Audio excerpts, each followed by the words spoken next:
Hello అండి అందరికీ. టేస్టీగా పెసరపప్పు టమాటాని ఎలా తయారు చేయాలో చూసేద్దాం. ముందుగా కుక్కర్ తీసుకొని 2 చిన్న గ్లాసుల పెసరపప్పుని వేసుకొని 2-3 సార్లు వాష్ చేసుకుని పప్పు మునిగేంత వరకు వాటర్ని వేసుకోవాలి.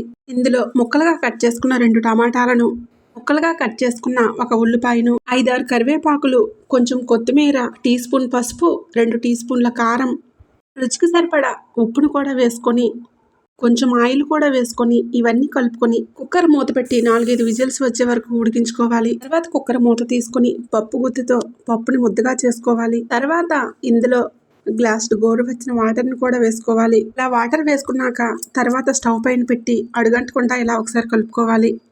ఇలా 2 నిమిషాలు మరిగాక పోపు కోసం స్టవ్ ఆన్ చేసుకొని కడాయి పెట్టుకొని ఇందులో 1 స్పూన్ ఆవాలు, 1 స్పూన్ జీలకర్ర, 4-5 ఎండుమిర్చి, 5 దంచుకున్న వెల్లుల్లి రెబ్బలు ఇలా వేసుకుని ఒకసారి కలుపుకోవాలి. 7-8 కరివేపాకులను కూడా వేసుకొని పోపు బాగా వేగాక ఈ వేగిన పోపును పప్పులో వేసుకొని కలుపుకోవాలి. అంతేనండి, ఎంతో టేస్టీ టమాటా పప్పు రెడీ. వీడియో నచ్చినట్లయితే చిన్న లైక్ ఇచ్చి వెళ్ళొచ్చు కదండి.